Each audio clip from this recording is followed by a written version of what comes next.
The year is 2021, and everywhere I look and go all I see is SUVs. America has become overrun with SUVs, and it seems like its popularity grows by the second.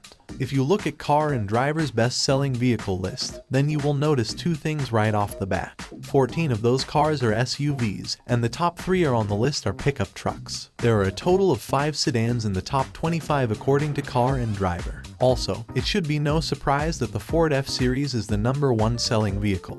But that still makes no sense to me. Before I can get started, I should explain some subtypes. There are 4 main types of SUVs: the subcompact crossover, mid-size SUV, and the biggest of them all, the full-size SUV.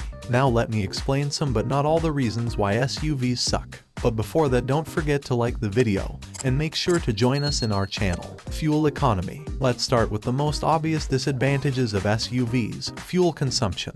But let me clarify one thing first. I'm not one of these buys a Prius to save the world people. Still, SUVs will always be less economical than normal cars like sedans or estate, no matter what your dealer tells you. Take, for example, the BMW X3. According to BMW's website, the X320d xDrive uses 4.9 liters divided by 100 kilometers. In a realistic test by German car magazine Automotor Unsport, it consumed 8.3 liters divided by 100 kilometers. But that's a different story. It's well known that car makers' information about fuel consumption are highly unrealistic. So, why are SUVs less economical than sedans or estates? First of all, weight. Let's stick with the example of the BMW X320d xDrive and compare it to a 320d xDrive Touring. The X3 weighs 1,820 kilograms, the 3 Series 1,680 kilograms. And as we all know, heavier cars need more fuel than lighter cars. Next up, drag. Referring to a test by German car magazine Autobild, a BMW 5 Series Touring has a drag coefficient of 0.29, while its SUV brother X5 has a drag coefficient of 0.33. The reasons for that are the shorter overhangs, wider tires, bigger wheel arches, bulkier mirrors, bigger grills, and the enormous frontal area. All in all, Autobild found out that the X5's fuel consumption is 2 liters higher compared to the 5 Series when going 150 kilometers per hour. So, what can we conclude? SUVs will always need more fuel than estates or sedans, due to higher weights and drag coefficients. That's a fact, and it does not only apply to BMW models. They have bad handling. If you have been inside a SUV or have driven one, then you may know that turning in them tends to suck, and it tends to feel like you are falling over. SUVs are tall and sit higher off the ground than a sedan,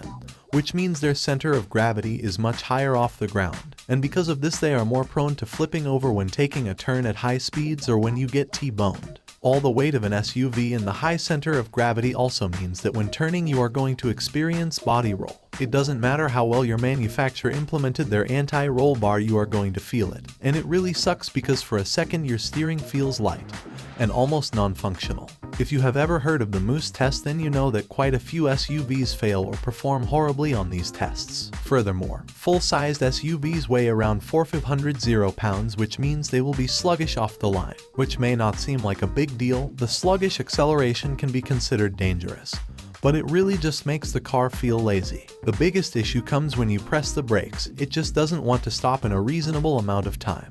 Because full-sized SUVs weigh 2+ tons, the brakes have to be big.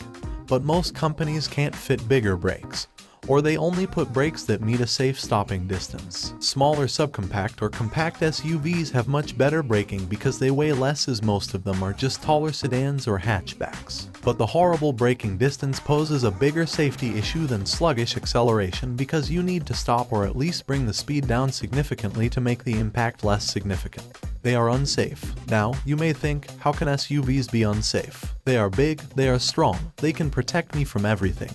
And that is true. They can protect you, but not the driver in the small car which you just squeeze together like an empty Red Bull can. A few years ago, German car club ADAC crashed an Audi Q7 into a Fiat 500. The result was shocking. Whilst the Q7 passengers were fine, the Fiat passengers were heavily injured, with the driver being close to dead. And let's not forget that both of the cars have a 5-star safety rating. They are too big. Big cars are cool. At first you may agree with this statement, but think about it again. Narrow city streets, traffic jams, parking lots. Do you still think they're cool? Hopefully not. In the United States of big cars, this problem doesn't exist. In the 60 seconds, 70 seconds, and 80 seconds, some American sedans and coupes were as big as modern-day SUVs. And so, the roads are wide, the parking lots are big. Not so in Europe, where the most common cars were Volkswagen Beetles and Minis. Many of the parking lots and streets are still from that time period, and the parking spaces haven't grown since then.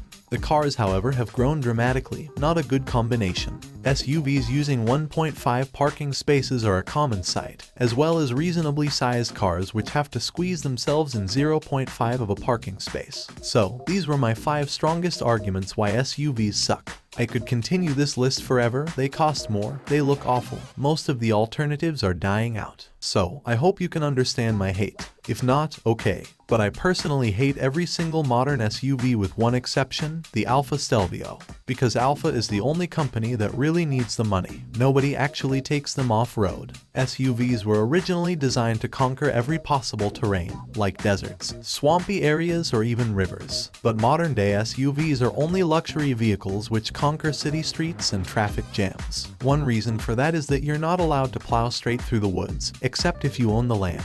You can try out the potential of your car in special off-road parks, but I guess that most of the SUV drivers will never do that. For them, knowing that they could go off-road is enough, even if they never actually will. But could they actually go off-road? Probably not. They would be too worried about their 22 rims which they paid $5,000 for, and they would also fear scratching the paint. Also, as mentioned earlier, many of the entry-level SUVs only come with FWD and fake underbody crash protection. Not ideal for off-roading. In the end, don't forget to like the video and make sure to join us in our channel and see next video, dude.